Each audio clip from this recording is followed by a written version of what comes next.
If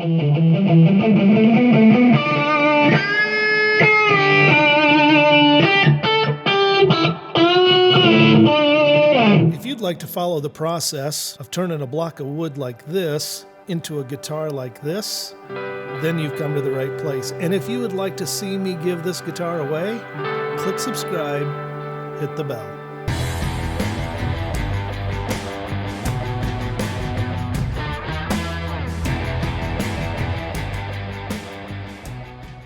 Welcome back, guys. Thanks for watching Let's Build a Guitar. Well, we're finally at the day.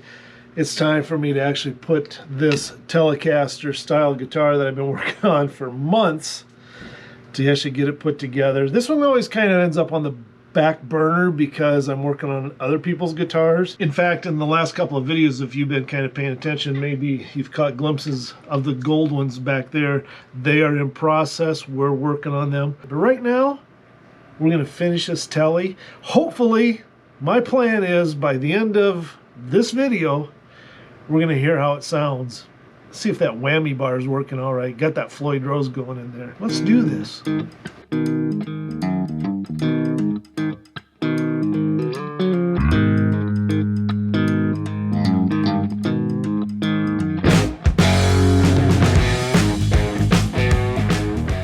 The last video I did was on the fact that I used Rust-Oleum on here. I've got a few pieces of dust on there now.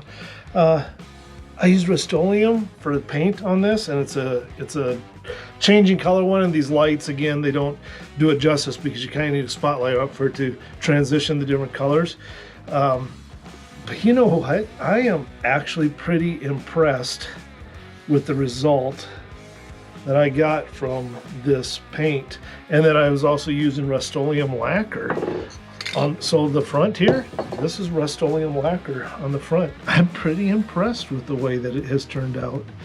So hey, not a bad deal for a fairly inexpensive way to get a pretty decent result. Now, most of my experience working with Rust-Oleum and those kinds of paints are from like working with models and stuff as a kid, and I always did a really crappy job painting them. And of course I didn't even know about lacquer back then, so I just figured I would get junk with it. But since it's my guitar, I decided to experiment, and I actually got some pretty great results. So happy to put this together now. Well, the neck is on. That's great. That's one step, right? And everything, the joint, it all looks good and tight. So we're good there. On these Tele style necks, your adjustment for the truss rod is here on the side as opposed to being up in here. So that's kind of handy. So you just always need to make sure that you got space right there for making your adjustments. All right, just gonna keep putting things together here. I suppose I will probably jump to the electronics next. And if you have been watching for any amount of time at all, any of my other videos, you're gonna see that my pickups of choice on almost every guitar, I mean, I do use some other pickups here and there, but are these EMG active pickups. And what I like are the SAX, which is a single coil for up here on the neck, and then an 85X or an 81X. Actually, what did I do? I did an 81X on this one. I use 85s as well. In fact, most of the time I'll put an 85X here, which an 85 is actually for the neck pickup normally, but I oftentimes put an 85 in this bridge, and I like that too. But I did go with an 81 on this one. As I thought about it, I was like, oh yeah, I put a Floyd Rose on. I want to go a little bit more meaty. Not that the 85 isn't meaty, because the 85 is, but the 81's a little bit more of a screamer. And I go with the X version of them. Well, these pickups come complete. The pickup with, of course, your instructions, but also your full wiring harness. And they're almost like a plug and play. There is a little bit of soldering you need to do, but not a lot. This is your typical setup for a typical guitar with a three-way switch. Because this is a Tele style and I'm going to be using that bar like a Telecaster has on the front, I did pick up a wiring kit for a Tele, which gives us the different, well here, I'll just open it up really quick and show you the difference. It gives you this this form of a three-way switch, which will go into the slot. So this is your typical three-way switch for a lot of the guitars that I do, and it just kind of sticks up out of the front. This goes in the slot.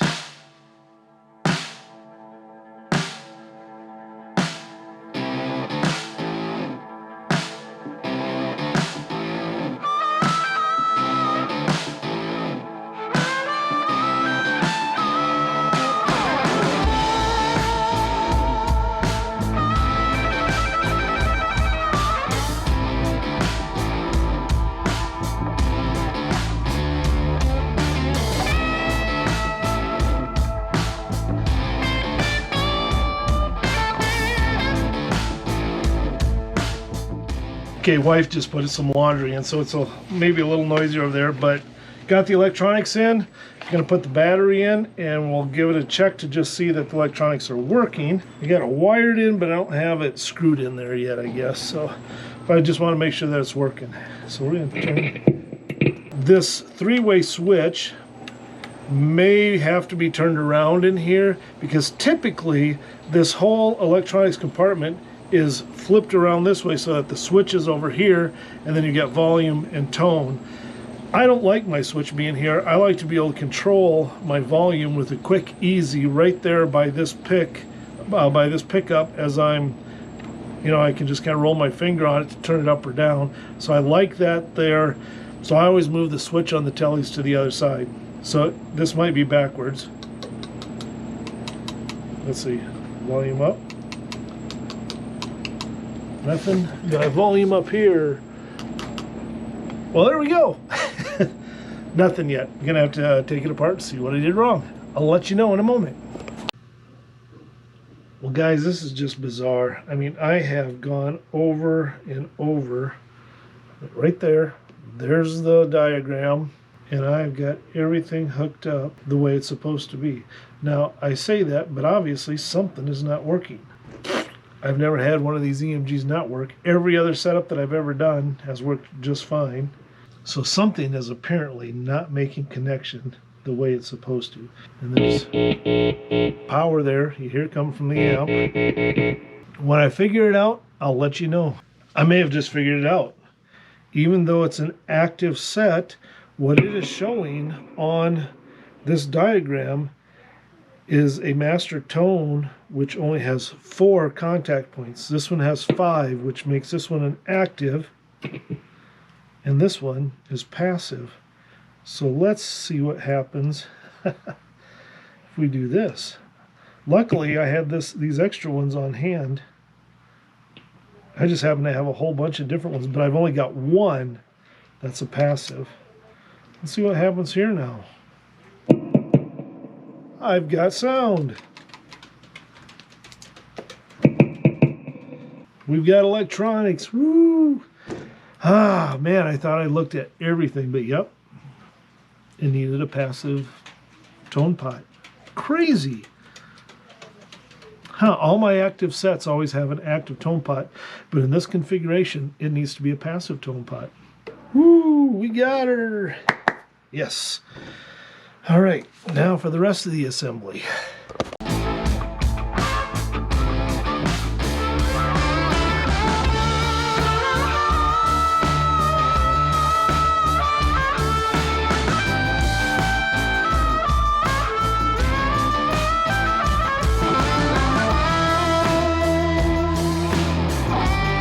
All right, so question. Yeah. Pickguard or no pickguard? Well, it very much changes it. Yeah, I know it does. It really changes the look, doesn't it? So, no pickguard. I mean, the wood's pretty, but this also adds to the pickguard.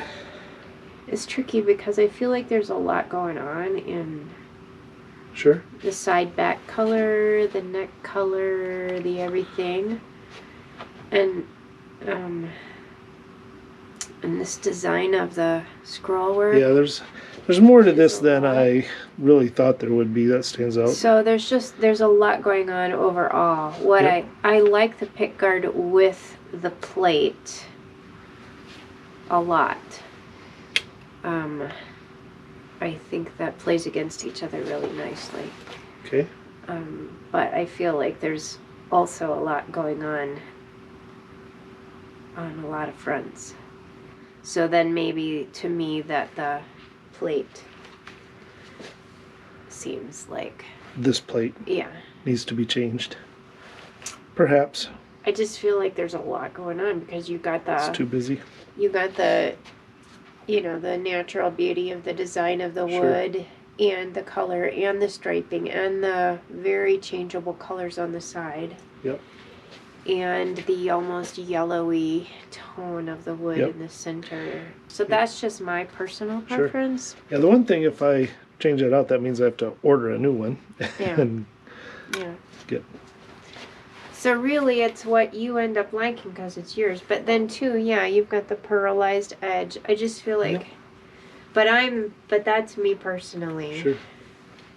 So really in the end it's what you're pleased with. I know. What your instincts say But I'm not 100% certain. Yeah.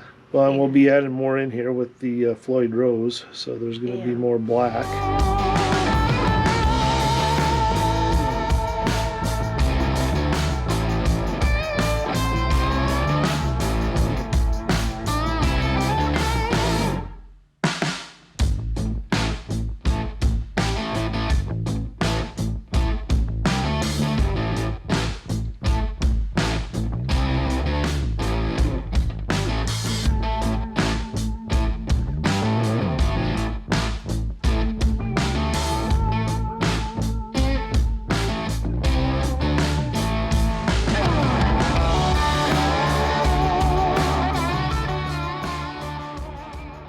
Hey guys, so setting up a Floyd Rose for the very first time can get really discouraging. So I'll just show you a little bit of how I set it up, some things to go by to get it so that it tunes up and that you can get this set so that it's parallel with the body and not too far forward, not too far back, depending on how you want it set, of course. But typically I like it floating so that you can trill if you want to, even though I hardly would ever do that.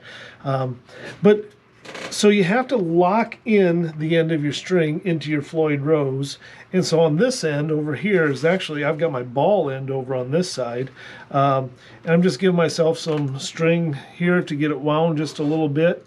And then I'm going to just bring them all into place, get them started to get a little tension on it. I'll add a spring on the back because right now I've only got one spring and I'll for sure have two. I'm probably going to go with 3 springs on the back.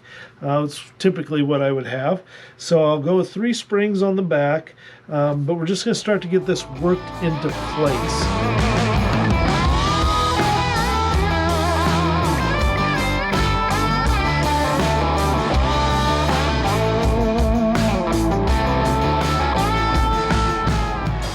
When I routed for the Floyd Rose locking nut to go on, I purposefully didn't route it as low as I knew that I would need to go because I'd rather take a little more off than try to put more back on, right?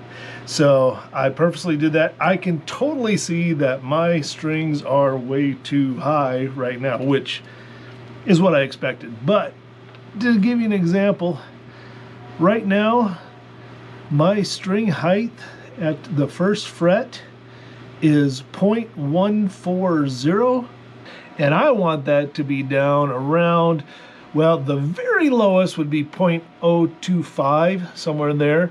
0.03 is pretty decent. Around 0.04 is pretty good. That's really good. Normal is considered normal all the way up to 0.078, somewhere in there would be normal. Now 0.07 is way too high for what I would want. Preferably I don't want it any higher than a 0.05. But so if I get kind of that 0.04, 0.03 to 0.04, but it depends on where I'm sitting at my 12th fret as well and having it level. So that's kind of going to work.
quite significantly, actually.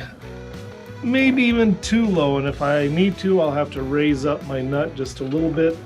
But I'm at about 0.024, which is about the lowest you would ever want to go with that. So where I'm at now is I will string up the rest of it, change the height of the bridge, see where I'm at the 12th fret and the 1st fret. I'll set it all up and get it tuned into place, and then I will add the locking nuts, the braces that go over top of this. But I'm not going to do that until I get this Floyd Rose kind of where it needs to be to start with, okay?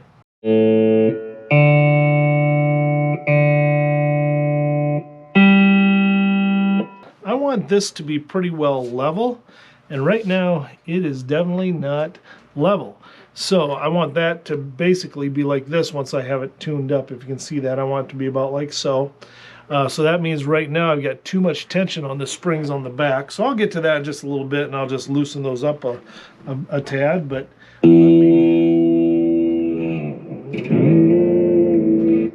try and, well, now what did I do here? Now I got a rattle that I didn't have just a moment ago. Why?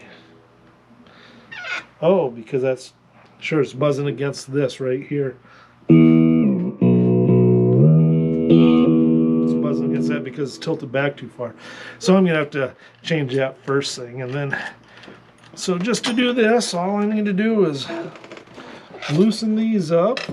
Okay, now it is parallel with the body. And guys, that just takes time to go over and over and over again. You tune it up, you check it. If it's bent up this way, that means you need to tighten your screws in on the back. These screws need to pull more tension on here. And if it's this way, laying in there this way, that means the tension back here is too tight. So you have to loosen up, and then you tune it. And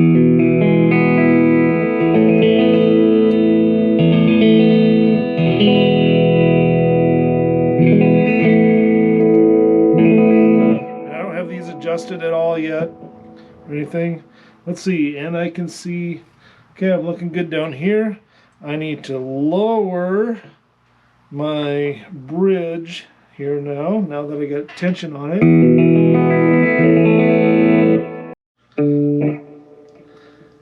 Got to get this bridge lowered so I can get my string action a little better here. Let's see what we got here. All right.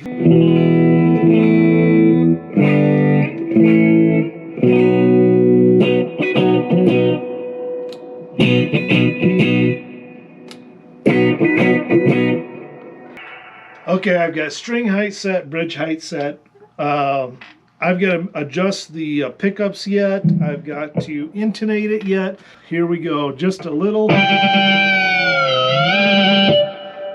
of jamming with the guitar. I've still got things to set up, but I've got this parallel where I want it. So just, hey, just a little bit.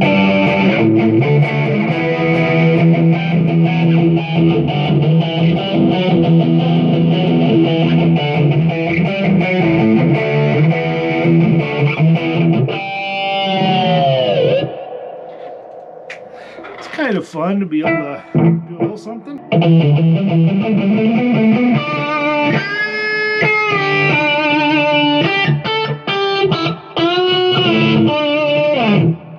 There we go. I think we've got it together. It will be my rocking guitar.